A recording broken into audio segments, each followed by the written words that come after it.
asalnya pedagang. Nah ini saya hanya mau cerita.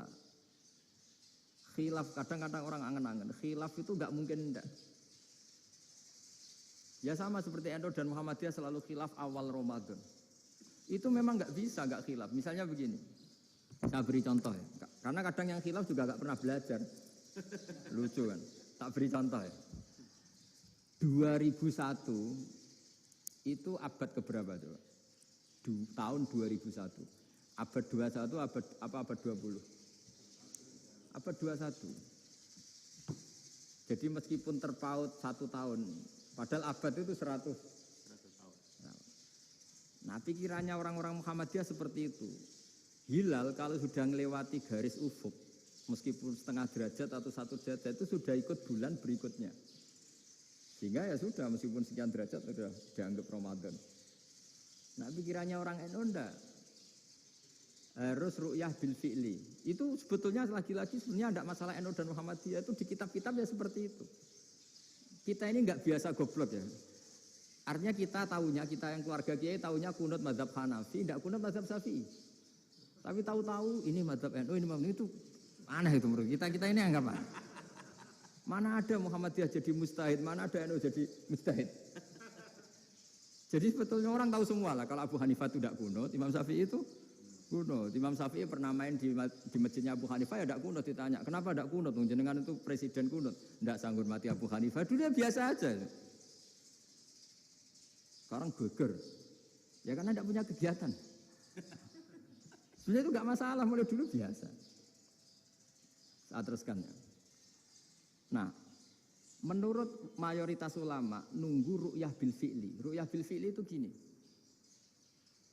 Mata telanjang bisa melihat, karena agama ini menggantungkan perintah itu sama melihat. Kalau kamu tidak melihat itu bagaimana kena hukum?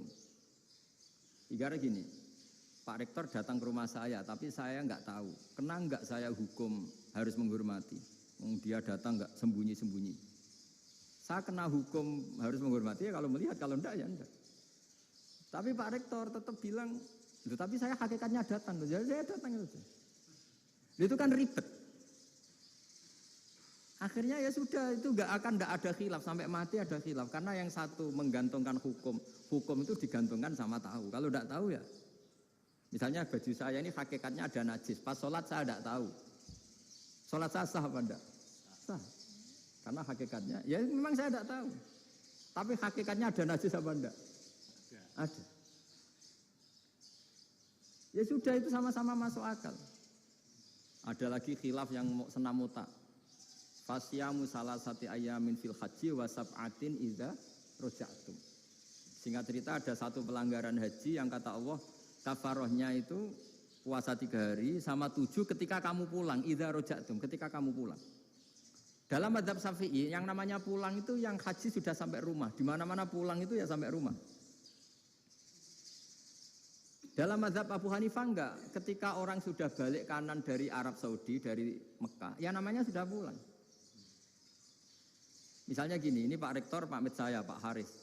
Gus, Pak Haris mana? Ya sudah pulang kata saya, padahal sampai pandangan sampai depan. Tapi bagi keluarganya belum pulang. Lalu idza raja'tum ketika pulang itu bahasanya siapa? Bahasa istrinya apa bahasa yang ditamoni? Kamu ditamoni orang, terus kamu tamunya mana? Sudah pulang. Tapi tanyakan istrinya, belum pulang. Jadi khilaf-khilaf gini kok jadi geger itu kan goblok banget maksud saya itu. Jadi biasa, gini itu biasa. Jadi ya karena memang ini bukan masalah akidah, ini masalah furu'iyah, masalah fikih itu masalah furu'iyah. Mau tidak mau harus beda. Misalnya di sholat juga gitu. Wa ayu qu'udin qu'adal musolli sokat sholatu. Duduk dengan gaya apapun itu sholatnya sah. Sehingga sampean kalau haji atau umroh, orang Arab itu jenenge duduk ngenak awak di kursi. Duduk sopan ya hanya orang Indonesia loh. Kalau sholat itu masih duduk ala orang tahiyat. Kalau sampean di Mekah, duduknya pakai apa coba? Kursi ya? Oh enak sholat duduk. Karena memang takbirnya di fikih dengan duduk gaya apa saja sah. Makanya sengenak awak duduk di kursi. Ribet kan? Mau tidak disahkan itu namanya duduk. Mau disahkan masa iya sowan Allah kok duduk santai-santai gitu. Tapi mau apa? Ini fikih. Ya saya ulang lagi ini fikih. Fikih itu ya sudah ini fikih. Makanya kalau ulama berdebat misalnya Abu Hanifah berpendapat sholat itu wajib baca Fatihah apa asal Quran. Dalam mainstreamnya ya Fatihah karena la sholat lima lam yakro bi Fatihatil kitab. Tapi cara Abu Hanifah enggak. Faqra'u ma tayassara minal Quran. Bacalah apa saja yang mudah bagi kamu. Asal itu Quran. Sementing gak gending Jawa, gak nyanyi lah. Ya sudah mau apa coba? Jadi ya susah memang kalau fikih itu ya sudah seperti itu. Ada lagi yang masih ekstrim misalnya. Yang namanya menyembelih hewan itu gimana coba? Dari hidup ke mati, apa pasti mati disembelih? Cara mazhab Imam Syafi'i yang namanya menyembelih, itu penyembelian harus menjadi sebab kematian. Itu yang sah. Cara lagi, penyembelian menjadi sebab kematian yang syar'i. Sehingga beliau mensyaratkan hewan yang disembelih ini masih punya hayatun mustaqirrah. Punya kehidupan yang normal. Sehingga kalau nggak disembelih ya hidup. Sehingga kalau ada hewan ketabrak truk kejet-kejet, mesti mati ini buat sembelih. Itu nggak sah, karena nggak usah disembelih ya wes mati kan. Karena ini hanya nunggu koordinasi Israel kan, dia kejet-kejet itu kan prosedur itu. Tapi tidak disembelih pun mati. Tapi cara mazhab Malik enggak. Pokoknya anggere jek duwe nyawa jenenge kewan urip. Dengan kamu sembelih berarti matine mergo mbok sembelih. Meskipun nanti ya enggak usah disembelih ya mati. Coba hitung secara ilmu matematika. Kalau enggak disembelih hidupnya 5 menit. Gara-gara kamu sembelih hidupnya langsung mati. Terus dia matinya, cara di persidangan, matinya disebabkan apa? Disebabkan disembelih apa kecelakaan? Oh, ya debat toh kamu. Sama-sama UMM aja debat.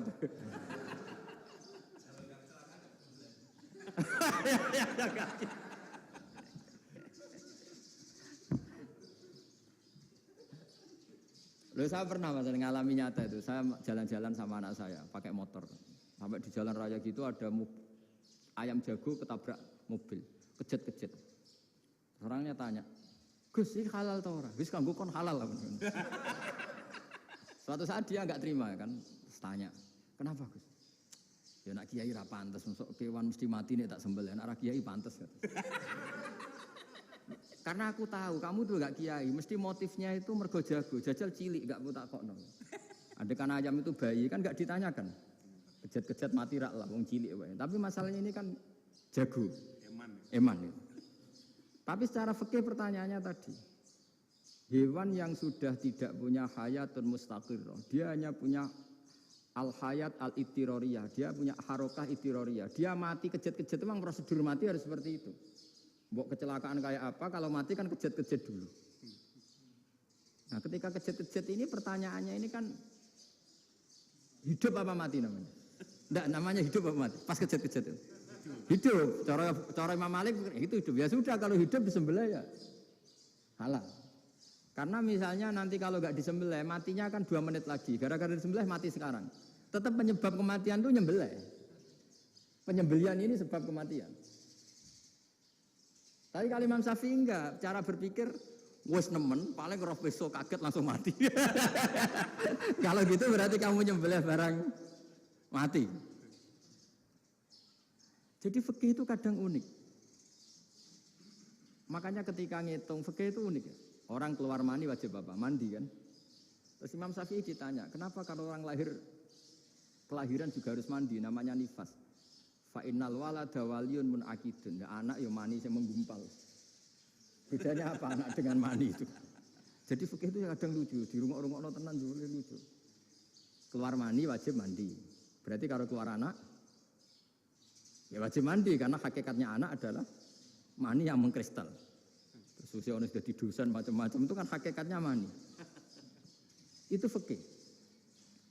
Nah terus ditanya, kenapa kalau lahir langsung mati tidak wajib disolati? Ya jawabannya Mas Syafi'i lucu. Di mana-mana sholat itu nyolati mayit. Yang namanya mayit itu pernah hidup terus mati. Kalau itu ndak mayit ya sudah. Jadi kadang, nah iya kan disebut sholat mayit. Yang namanya mayit itu apa? pernah hidup. Nah ini kan tidak pernah hidup. Maka ya sudah seperti itu.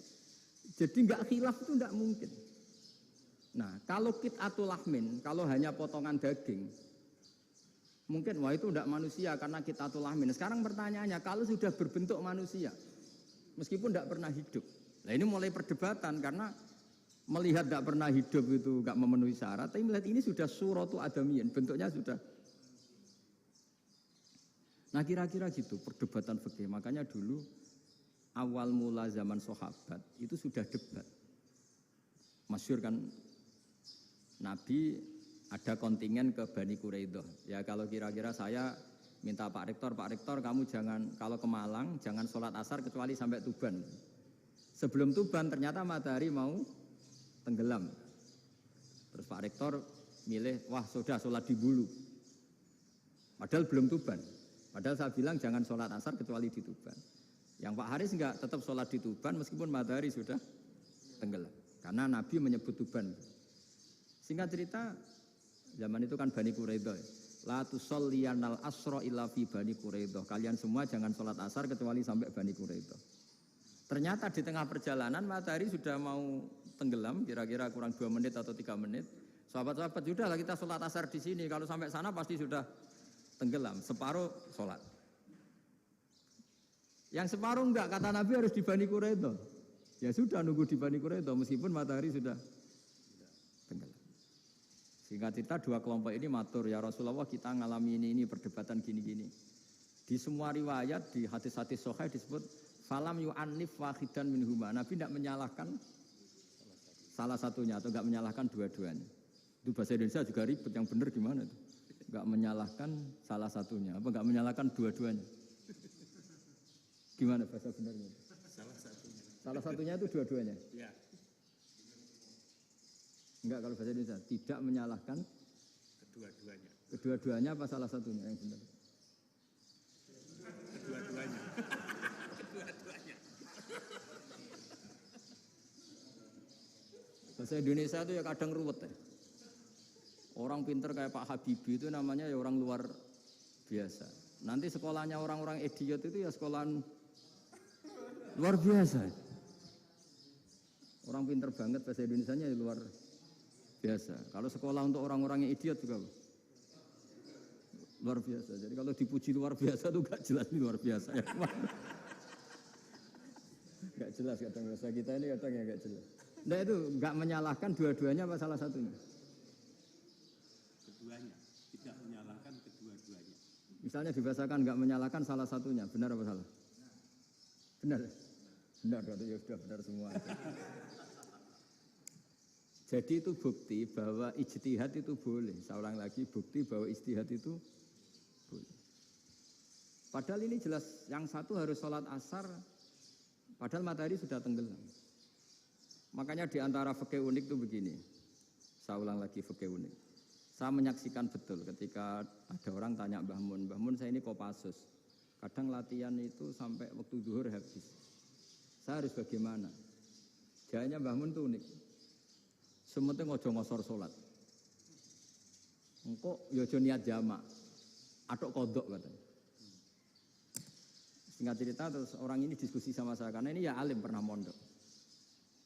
Kenapa kosor tidak boleh? Karena kosor itu ekstrim. Merubah bentuk sholat dari 4 menjadi 2. Maka alasannya harus jelas. Harus jelas itu orang yang latihan di Kopassus itu kan dia sudah berasrama di situ. Berarti dia sudah tidak musafir karena asramanya di situ. Sudah mukim. Kalau dia kosor itu merubah bentuk sholat dari 4 menjadi 2. Merubah itu ekstrim. Tapi kalau dia qadha itu hanya mengakhirkan sholat dari waktunya. Kira-kira kalau kamu jadi malaikat, ekstrim mana? Merubah sama menunda? Ekstrim merubah kan? Karena 4 menjadi 2. Terus ojo jamak takdim, tapi jamak takhir. Itu juga penting. Bagi pengkaji fikih itu penting. Kalau jamak takhir itu salah-salah sidik ora pati popo. Kenapa? Kan mirip duhur kodok. Kalau jamak takhir kan. Tapi kalau jamak takdim asar kok di waktu duhur. Ekstrim mana? perubahan takhir sama takdim itu ekstrim mana? Ekstrim takdim karena melakukan sesuatu belum waktunya. Belum waktunya. Jadi itu memang, ya memang tadi, kajian-kajian fikih itu memang unik. Karena bagi ahlinya, saya ulang lagi, tapi ini saya ulang lagi bagi ahlinya. Makanya ketika Nabi menjamak sholat ketika nusuk, ketika haji itu, kata Imam Syafi'i, lis safar. Karena Nabi pergi jauh, karena rumahnya Madinah. Tapi resikonya fatwa itu adalah orang Mekah nggak boleh jamak, karena kawasannya nggak sampai 90 kilo lah kalau sekarang mungkin. Tapi kalau tahu Imam Malik enggak, yalin nusuk, sehingga orang Mekah pun yang haji ya boleh jamak, karena alasan jamaknya karena nusuk, karena haji, bukan karena jarak. Terus diteruskan lagi, kalau karena pergi boleh jamak, memangnya pergi itu kenapa? Karena repot, nah itu masalah kan, masyakoh. Nah, terus mulai ada orang-orang yang ngawur kan, resepsi jamak, ribet, wes resepsi duit utangan kan capek, wah itu sudah jamak. Ribet kan. Jadi kalau sudah illatul hukmi itu sudah mesti bikin masalah. Kalau sudah illatul hukmi itu pasti bikin masalah. Nah, pertanyaannya, jamak itu masih gampang karena bentuknya sholat masih 4. Yang ekstrim kalau qasar karena bentuk sholat 4 menjadi 2. Maka kata Mbah Mun pesennya, nak kue ra mesti bener, jika alasan itu tidak mesti benarnya. Pokoknya sementing tidak qasar. Juga tidak jamak takdim karena qasar ini kan merubah bentuk sholat kan ekstrim. Jamak takdim juga ekstrim karena mendahulukan sholat sebelum waktunya. Kalau jamak takhir kan biasa, kalaupun salah kan mirip kodok. Ya mirip kodok biasa kan. Nah ini saya cerita, jadi fikih itu bagi ahlinya itu memang punya konsekuensi yang seperti itu. Makanya pertanyaannya misalnya, bagaimana hukumnya penyembelihan lewat mesin? Ya ribet kan. Bagaimana nyembelih dari apa ini? Belakang. Saya baca di kitab-kitab nyembelih dari belakang itu ya hukumnya tetap boleh asal apa itu hulkum dan mari itu terpotong. Tapi pertanyaannya, jangan-jangan ayamnya sudah kaget dulu karena uratnya ini. Makanya perlu ditanya ahli medis, setelah uratnya tercabut ini jangan-jangan sudah berstatus mati. Kan potensi ketika dipotong dari sini, potensi sudah berstatus mati. Makanya, nah kalau misalnya menyembelih dengan dibuat itu langsung mati gimana? Itu tetap ada dokhtoh, dalam bahasa fikih dokhtoh. Dia terkaget, begitu, ada dokhtoh karena nggak bisa bernafas terus mati. Berarti kelangsungannya bangkai. Jadi orang yang pengkaji fikih itu ya seperti itu, memang itu yang ditekuni. Tapi kita sebagai orang awam ya tadi, nak sing kecelakaan itu wedhus, ayam jago ngeman, tapi nak pitik cilik ikhlas.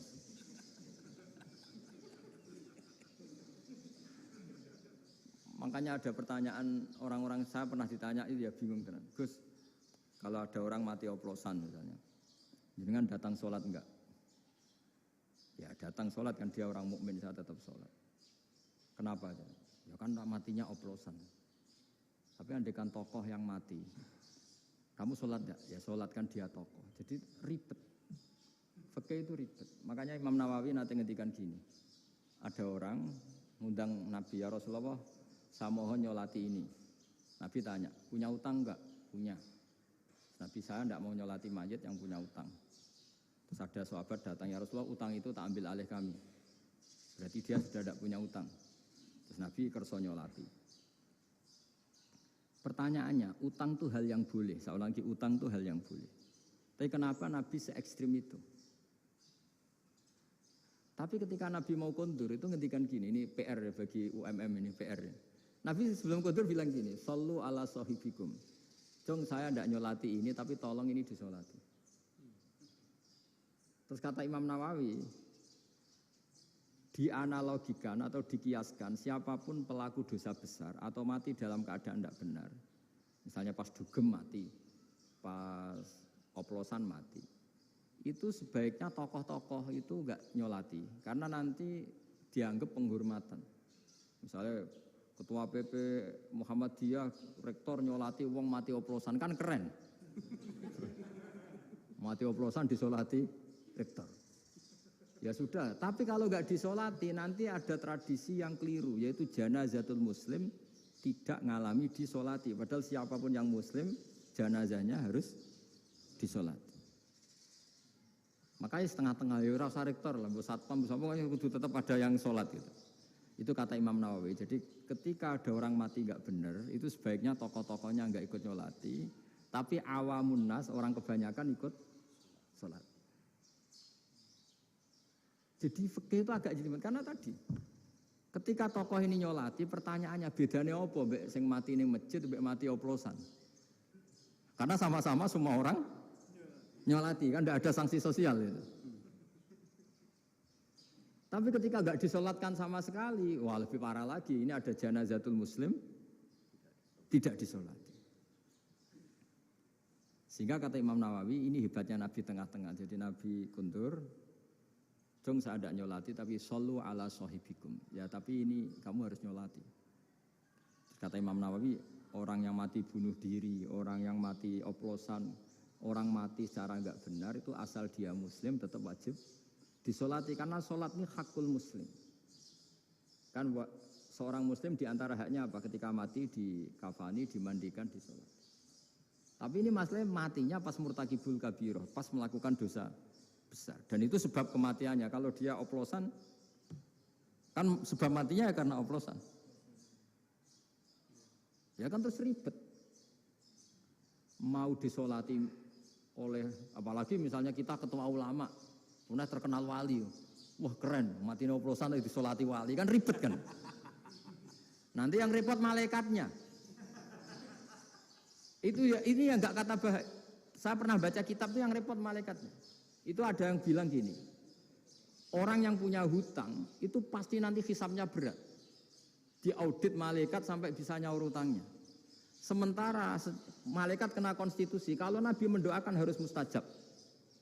Ini kan ada dua hukum yang berlawanan. Sekali Nabi berdoa, Allahumma ighfir lahu warhamhu, itu harus dituruti malaikat. Enggak boleh doanya Nabi enggak dituruti malaikat. Sementara aturan Islam juga harus dituruti bahwa orang yang punya hutang harus tersandra oleh hutangnya. Tapi nak sing dunia Pak Haris kan, enggak TN. Enggak ngefek gitu. Jadi misalnya Pak Haris donga sampai nangis Allahumma ighfir lahu kan enggak ngefek. Malaikat enggak itu, enggak sudah. Tapi kalau Nabi yang berdoa kan harus diturutin, ini masalahnya kan itu. Nah kalau diturutin berarti hutangnya harus bebas. Padahal secara aturan harus tersandra karena punya hutang. Nah, nanti sama kalau yang mati oplosan ini yang doain wali sampai Allahumma ighfir lahu. Doanya wali kan harus terkabul. Sementara secara hukum dia harus kena sanksi karena oplosan tadi. Daripada ngerepotno malaikat, sudahlah wali-wali ini tidak usah ikut nyolatin. Yang nyolati ya orang-orang nggak jelas ini sehingga kan malaikat kan santai aja kalau mau nyiksa. Loh tapi kan sudah didoain, nggak ngefek. Doanya orang-orang nggak penting. Itu ada tuh di sarah Muslim itu. Di sarah Muslim di bab ketika Nabi ngintikan babu qauli Rasulullah sallallahu alaihi wasallam shallu ala sahibikum. Jadi belajar fikih itu asik. Karena tadi harus dipelajari. Kalau enggak, ilmu ini hilang. Terus nanti takutnya lagi ilmu fikih itu direduksi sosial. Terus misalnya gini, pepe wong cilik wae kiai-kiai ra gelem nyolati. Orang melihatnya ini karena yang oplosan wong cilik melarat ra disolati. Jajal bupati ya disolati, mergo amplope gede-gede kan terus ruwet kalau dianalisis gitu kan ruwet. Makanya kenapa saya harus ngomong fikih supaya semuanya itu enggak didudukkan urusan sosial itu. Nah kalau semuanya didudukkan sosial kan sentimennya sentimen sosial. Ribet. Padahal yang sering mati oplosan itu kan ngomong cilik gitu loh. Karena tadi. Kalau wong sugih kan pakai whisky yang mahal yang insya Allah tidak mati kan gitu. Yang mati kan ya mergo Pertos macam-macam itu kan. Artinya ini kalau nggak diterangkan secara fikih, kiai-kiai yang nggak datang dikira masalah sosial kan. PP salam tempel era gede terus enggak datang kan terus jadi ribet.